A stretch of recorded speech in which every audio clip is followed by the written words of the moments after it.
Olá, seja bem-vindo ao podcast do Sistema GGE de Ensino. Meu nome é Felipe Torres e hoje a gente vai conversar com o professor Hugo Monteiro Ferreira, professor da Universidade Federal Rural de Pernambuco, tem doutorado em educação, é especialista em crianças, adolescentes e jovens, terapeuta desse grupo, pesquisador de saúde emocional, também é escritor de literatura para crianças e adolescentes, foi finalista do Prêmio Jabuti, e hoje vai bater um papo com a gente sobre um tema delicado que está permeando a vida de todo mundo, que é o isolamento diante da ameaça de contágio do coronavírus.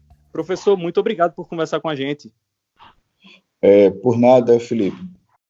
Professor, antes de sermos especialistas, sermos profissionais, jornalistas e professores, nós somos seres humanos, né? Estamos sendo afetados por esse problema. E aí, eu inicio com uma pergunta bem pessoal.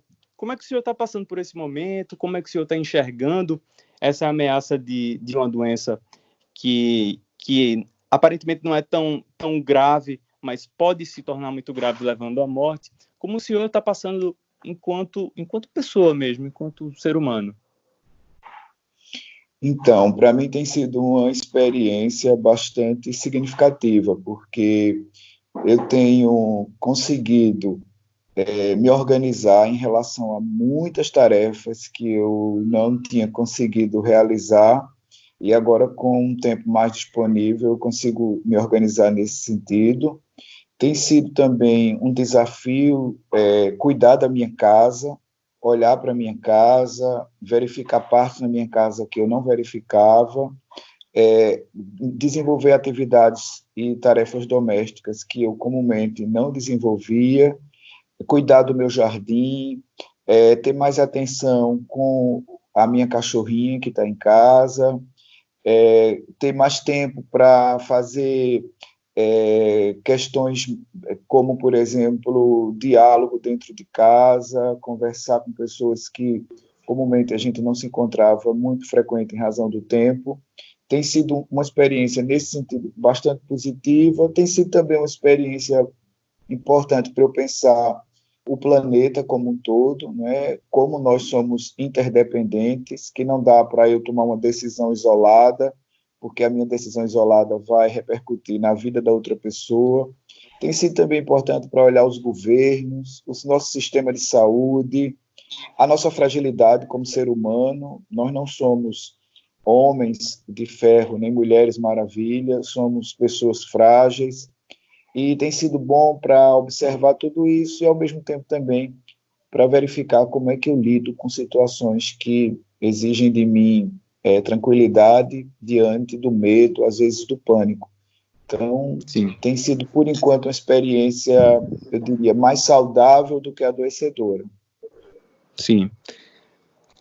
Em que pese o senhor está lidando muito bem nesse princípio de isolamento, muita gente parte para o desespero, né? Tem uma relação com o isolamento, um sentimento de clausura mesmo, e isso a gente sabe, a gente não precisa ser nenhum especialista para notar que isso tem um impacto muito significativo na saúde mental das pessoas, que de maneira geral, na vida que a gente leva, no dia a dia, já não é lá grande coisa.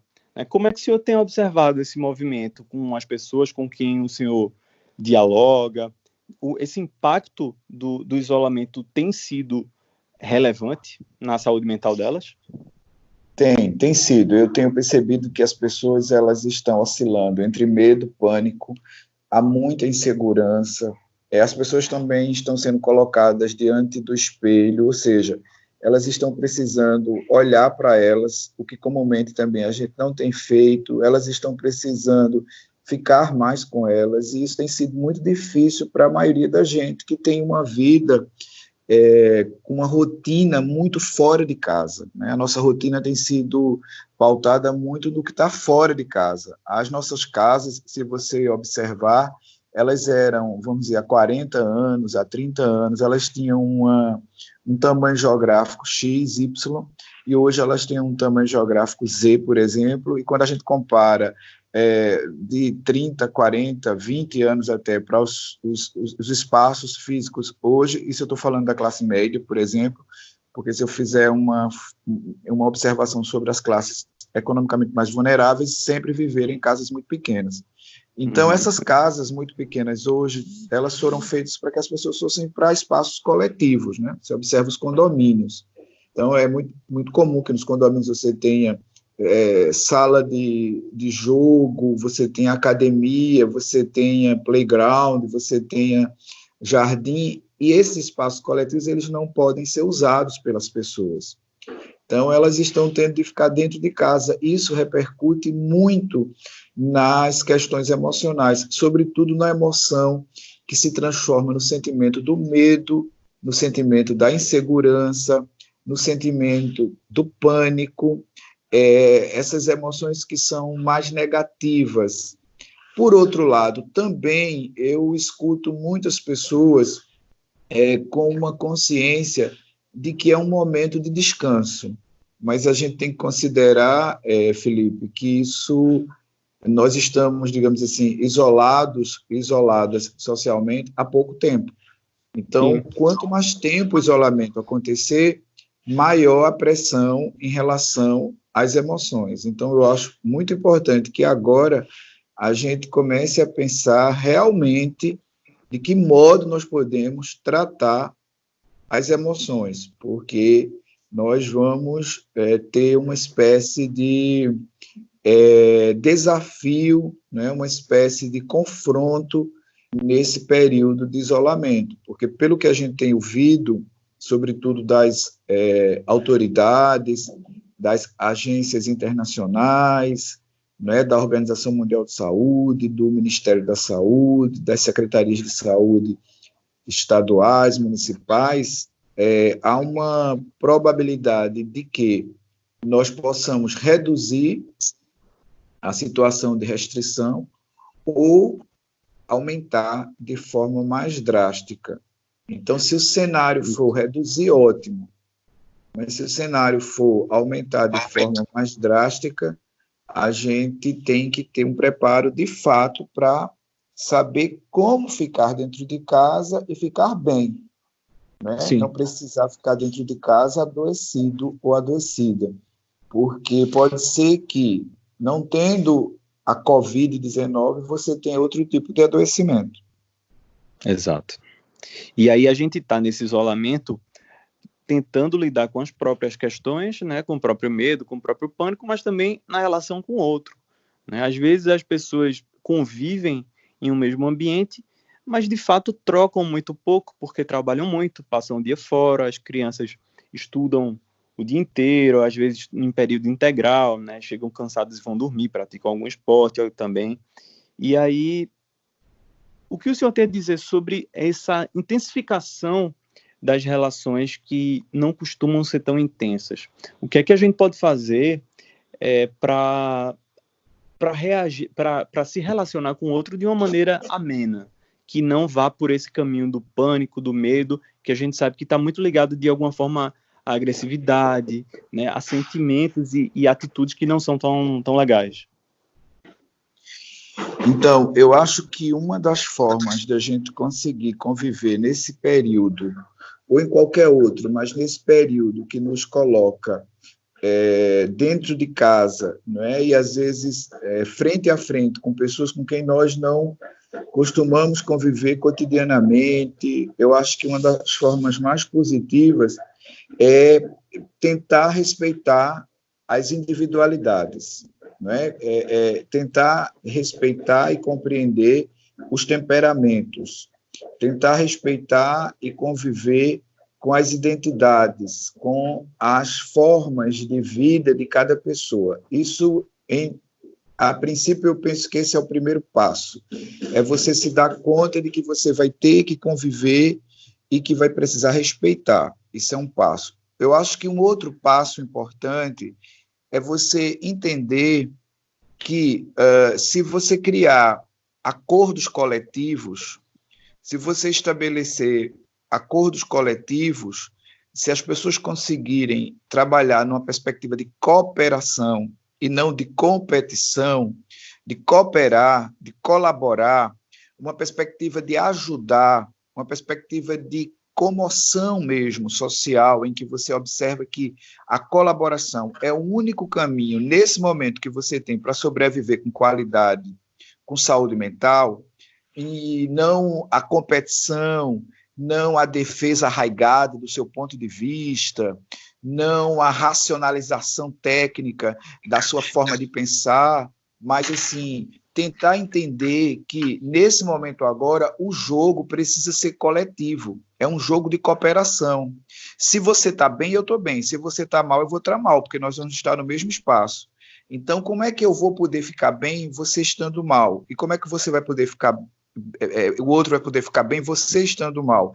Então, é um momento agora que exige muita colaboração, exige muita paciência, muito treino de comunicação não violenta. Então, é muito importante usar a palavra obrigado, usar a palavra por favor, usar a palavra bom dia, usar a palavra boa tarde, usar a palavra boa noite. É muito importante agora tentar evitar que você, dentro de casa, ache e acredite que a casa é só sua. A casa não é só sua, a casa é sua e é da outra pessoa, e é da outra pessoa, e da outra pessoa. Então, ações simples poderão ajudar muito nesse momento agora de convivência. É como se você estivesse num acampamento, em que você tem que acordar num determinado horário, em que você tem que forrar sua própria cama, fechar sua própria barraca, limpar as suas próprias coisas. Então, existem muitas formas de conviver nesse momento de maneira saudável, desde que a gente tenha o espírito da colaboração, da cooperação, o espírito do diálogo, né? Desde que você compreenda que, nesse momento agora, mais do que nunca, é um momento de desafio coletivo. Não é só eu me dar bem, é eu me dar bem e o outro se dar bem também. Não, agora não é só o que eu penso, é o que eu penso e o outro também pensa. Então, por isso que eu comecei afirmando que é importante compreender a individualidade do outro para poder o jogo da colaboração funcionar, senão ele não funciona. Então, eu entendo agora que a gente está entrando num jogo e esse jogo se chama jogo da colaboração, jogo da cooperação. E nesse jogo da colaboração, da cooperação, a primeira regra é compreender a outra pessoa, entender a outra pessoa, dialogar e tentar minimizar o máximo possível situações de estresse. Não é hora de, em nenhum momento, se arraigar a dizer a verdade, a querer ser a pessoa que tem a razão sobre tudo. Esse momento é um momento agora da gente tentar tirar as diferenças e conseguir conviver, no mínimo, no espaço físico que é o nosso, com respeito, com solidariedade, com cooperação, com colaboração, com diálogo e com harmonia. Esse é um momento importantíssimo que a gente pense nisso, porque Perfeito. É isso que vai nos levar a vencer esse desafio de convivência mais intensa, não é? Que a vida moderna nos tirou esse desafio, mas agora a gente tem esse desafio outra vez. E no caso especial das crianças, professor, sobretudo das menores, que às vezes não estão tão imbuídas desse espírito de colaboração, né? Tem muita energia, as atividades delas vão ser bastante reduzidas porque não vão poder circular, brincar na rua, praticar um esporte. Como é que a gente pode fazer para lidar melhor com essas crianças que agora estão dentro de casa? Então, eu criei algumas sugestões para que a gente faça com as crianças durante esse período. A base das sugestões é a rotina. É criar uma rotina que considere o espaço físico que você tem. E na base dessa rotina está a brincadeira. Com criança pequena, com criança maior, a brincadeira. Então, o que é que se pode fazer agora? Primeiro, estabelecer horário de acordar. Segundo, dividir atividades domésticas. As crianças podem brincar de fazer atividades domésticas. Uma delas, por exemplo, é ajudar a forrar a cama. Uma segunda é ajudar a limpar os sapatos. Uma terceira, ajudar, por exemplo, nas tarefas de casa. Vamos dizer que eu preciso lavar louça. Então, um filho que eu tenha que pode me ajudar a secar a louça, não colocar a louça na máquina para secar, mas secar a louça, dobrar roupa, ajeitar as gavetas, ajeitar o guarda-roupa. Tem jardim em casa, mora em casa, tem jardim. É possível fazer isso no jardim em casa, porque você vai estar ali convivendo com as pessoas da própria casa. Não tem jardim, tem varanda, na varanda tem um jardim, cuida do jardim, tem um animalzinho em casa, dá banho. Então, criar atividades que sejam passíveis de ocupar a mente durante a semana, dá para fazer isso. Isso é um ponto. O outro ponto existem muitos jogos em casa que você pode fazer. Jogos que são, às vezes, brinquedos que você compra e que... Por que eu estou falando de jogos? Porque eles vão exigir atividade coletiva e não é bom individualizar as pessoas nesse momento.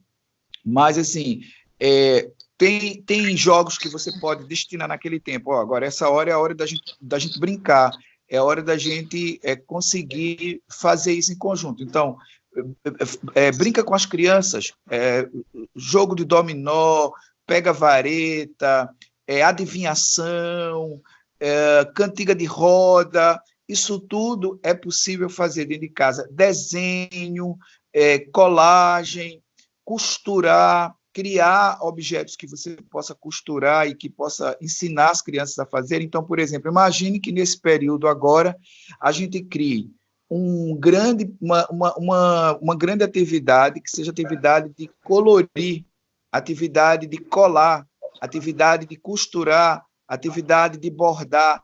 Todas essas ações que a gente não fazia, elas são necessárias que a gente faça agora, porque o espaço não é mais ir para a academia, o espaço não é mais estar no inglês, o espaço não é mais estar no judô, agora o espaço é estar em casa.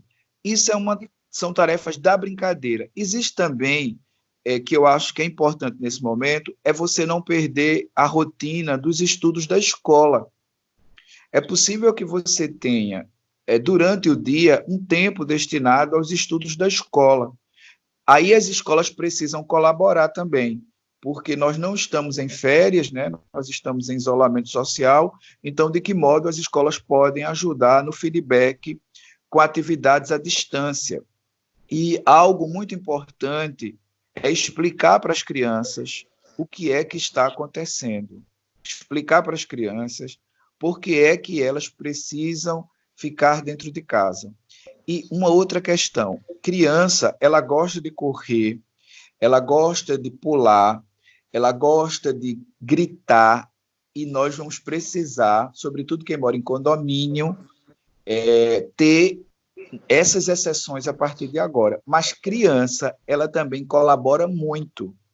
Quando ela é orientada, quando ela é informada, quando ela tem ciência do que está acontecendo, ela colabora muito. Então, se os adultos se predispuserem nesse momento a realmente dedicar o seu tempo às crianças, será um ganho enorme para as famílias. Uma sugestão que eu dou é que os adultos soltem um pouco o celular. Os adultos também estabeleçam no dia qual é o horário que eles devem usar o celular e em que necessidades, para que eles possam, de fato, ter a dedicação agora para as crianças. Então, tem leitura de livro, tem contação de história, você tem hoje, na televisão, em canais que têm, digamos assim, catálogos, você tem hoje excelentes filmes, então dá para você fazer durante a semana um bom roteiro de atividades, considerando a sua situação econômica, com as crianças. E como é que eu envolvo os adolescentes nisso? Os adolescentes podem colaborar muito com essas atividades do lúdico. Os adolescentes podem colaborar muito com as atividades da casa. Por que eu falei das atividades da casa? Porque eu acho que a gente deixou as atividades da casa. A gente deixou as atividades domésticas. E no meu ver, isso foi um erro. A gente deixou que as pessoas não cuidassem das suas próprias casas. E eu acho que agora é o momento da gente cuidar das casas. E as crianças sempre podem colaborar, e os adolescentes também. Então, brincar, atividades lúdicas e se dispor, né, ter uma disposição para realmente agora partilhar o seu tempo com as crianças. E eu falo dos homens e falo das mulheres, porque eu acho que as mulheres elas ainda fazem muito isso, mas os homens fazem menos. Então, agora que está todo mundo dentro de casa, como é que a gente vai dividir as atividades de brincar, as atividades de diversão? E eu acho que conversar com as crianças é o pontapé inicial, porque elas vão entender, por exemplo, o que é que está acontecendo, sem alarme, sem pânico, sem amedrontar, mas explicando para as crianças que é um momento agora do jogo da colaboração e que todo mundo vai precisar colaborar e que vai ter um momento que elas vão precisar brincar com mais silêncio, vai ter um momento que elas vão poder brincar de esconde-esconde, de pega-pega, vai ter um momento que elas vão poder usar o jogo, um momento que elas vão poder usar um pouquinho os jogos digitais, depois uma brincadeira entre irmãos, não é? Vai ser um momento, Felipe, em que a gente vai perceber que muitas famílias vão conseguir reconstruir estatutos de convivência e outras famílias vão perceber que precisam de ajuda para que reconstruam esses estatutos de convivência. Mas a gente vai atravessar essa jornada e certamente vai sair dela melhor, na minha opinião. Perfeito. Professor, o senhor mencionou um ponto que é o do cuidado com a casa. E aí me ocorreu uma situação que vem sendo propagada nas redes sociais, né, que acho de muito valor.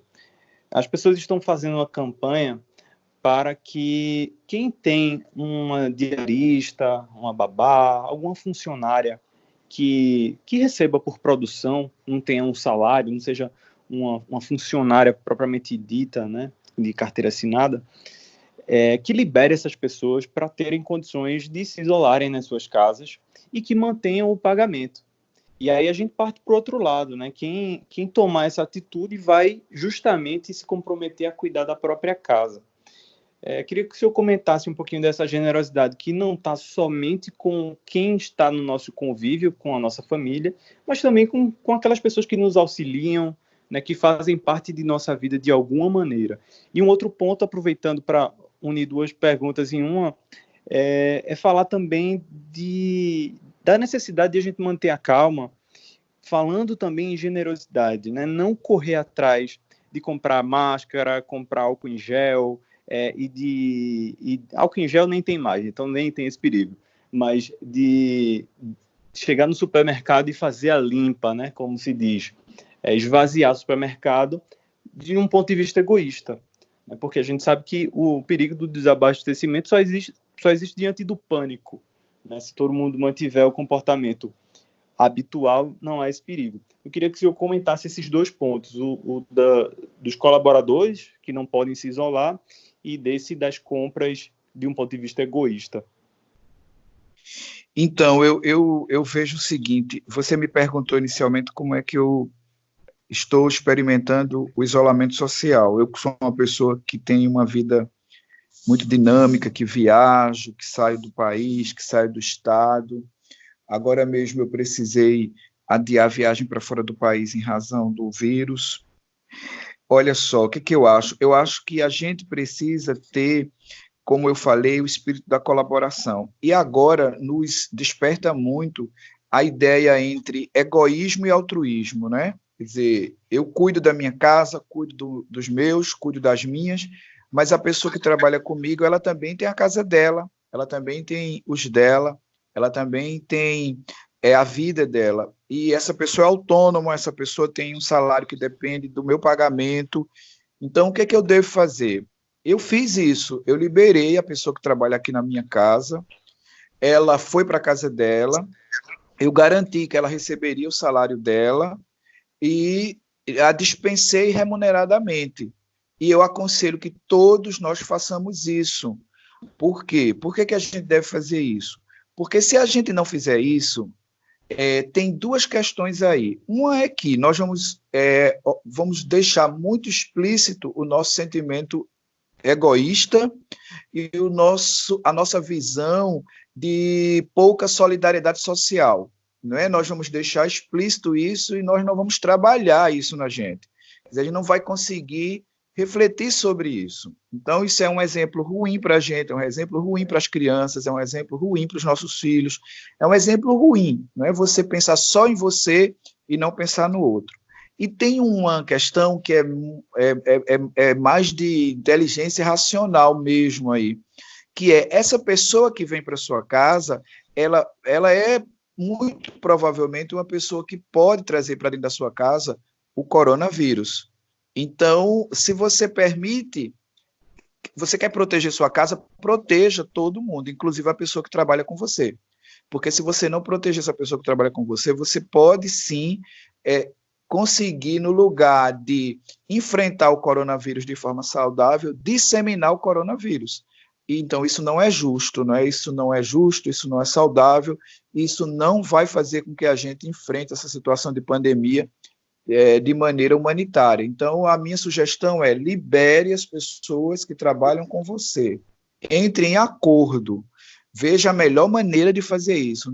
Não pense só em você. Esse momento agora não é um momento para você pensar exclusivamente em você. É um momento para pensar como a gente está lidando com a humanidade, de que maneira a gente vê as relações de trabalho, de que forma a gente pensa, inclusive, essa economia que não pode ser mais a primazia da humanidade, né? Inclusive, agora, a Organização Mundial de Saúde, a Organização das Nações Unidas, os países europeus, sobretudo aqueles mais afetados, os países asiáticos, os países norte-americanos, especificamente os Estados Unidos, eles já dão sinais de que precisam rever a compreensão sobre ganho e perda. Então, agora é hora da gente liberar os nossos funcionários, as nossas funcionárias, para que elas fiquem em casa e sejam remunerados, porque se eles não forem remunerados, a economia também enfraquece. Se a economia enfraquecer, vai ter recessão. Se tiver recessão, vai bater diretamente no seu bolso. Então, não pense de maneira fragmentada, não. Agora, todo pensamento tem que ser conectado. Todo pensamento tem que ser interligado. Na verdade, sempre foi. É que agora isso fica bastante explícito. Então, na minha compreensão, é isso. Em relação ao supermercado, obviamente que quem faz isso, Felipe, é quem tem algum dinheiro para comprar, porque quem não tem dinheiro para comprar só vai poder comprar naquela data, que já está habituado a fazer. E nós não estamos vivendo um desabastecimento. Nós estamos vivendo ainda uma situação, e eu espero que continue, em que os supermercados, as feiras, as lojas, de modo geral, elas estão com os produtos. Se eu chego no supermercado e compro de maneira abrupta, avolumando, estocando, sem pensar na outra pessoa, vai faltar para outra pessoa. E essa outra pessoa vai ter problema, e muito provavelmente esse problema vai rebater em mim. Então, no meu ver, é a mesma lógica. Se eu for egoísta para entrar no supermercado e comprar sem deixar para outra pessoa, eu vou incorrer num erro seríssimo, que é não saber enfrentar essa pandemia. Essa pandemia, no meu modo de entender, põe o ser humano na seguinte situação: ou você colabora e coopera, ou você vai morrer. Ou você colabora e coopera, ou você vai se acabar. A civilização, ela depende da colaboração e da cooperação. Ela depende da solidariedade. Isso, para mim, está explícito agora. Então, espírito de solidariedade, minha gente. Não estoca comida em casa. Não estoca álcool gel. Não estoca máscara. As autoridades sanitárias estão nos explicando. Quem precisa usar máscara é quem tem algum sintoma ou quem trabalha no serviço de saúde. Imaginem se os médicos, as médicas, os enfermeiros, as enfermeiras, eles não têm máscaras, porque simplesmente o abastecimento ficou prejudicado em razão da estocagem de pessoas que nem trabalham no serviço de saúde. Aí, as pessoas que podem cuidar dos doentes e das doentes não vão ter os seus equipamentos, os seus EPIs. Então, a gente tem que pensar nisso. Agora, tem alguns grupos que têm necessidade das máscaras, e todo mundo tem necessidade do álcool gel. Mas antes do álcool gel, todo mundo tem necessidade de sabão amarelo e de água. Então, veja se você, no lugar de estocar álcool gel, você compra mais sabão amarelo e cuida da água, para não usar a água de forma também desenfreada, porque a gente precisa agora aprender ou reaprender, não é? A lavar as mãos. Então, sem estocagem, sem loucura de estar correndo para comprar as coisas, para guardar, para tentar salvar sua família. Você não vai salvar sua família, nem a você mesmo, nem a você mesma desse modo. Agora a gente só se salva se todo mundo der as mãos, se houver uma colaboração, e essas mãos, obviamente, você está sabendo, não são mãos físicas, são mãos emocionais, mãos sensíveis. Então, nesse sentido, eu vejo que nós estamos diante de uma enorme possibilidade de rever comportamentos para qualificar melhor a nossa vida. Imagine, daqui a um tempo, todo mundo conseguindo conviver nas suas casas, todo esse sistema de trabalho, revendo os modelos de trabalho, e a gente podendo ter uma vida sem tanto estresse, sem tantas pressões, sem tantas ansiedades, uma vida em que a gente pare para pensar e diga assim, muito mais importante do que ter recurso monetário, é eu conseguir conviver com os meus e com as minhas de uma forma que eu possa entender a vida de maneira mais qualificada e feliz. Aí eu acho que é um ganho enorme nesse sentido, sabe? Acho que a gente tem que olhar para essas pessoas que conseguem enfrentar desafios diante dessas situações e aprender a ter resiliência, né? Eu acho que é um momento de muita resiliência. Perfeito.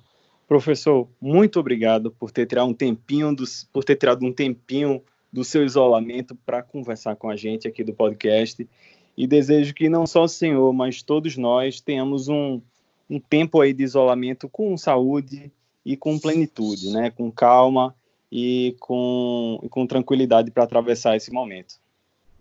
Eu que agradeço, gratidão, Felipe, um abraço em toda a comunidade GGE, que a gente possa ter esse momento de muito aprendizado, de muita troca e de muito crescimento, para que daqui a pouco todo mundo possa ter a rotina mais qualificada, mais uma rotina tranquila, vivendo o espírito da liberdade. Um grande abraço.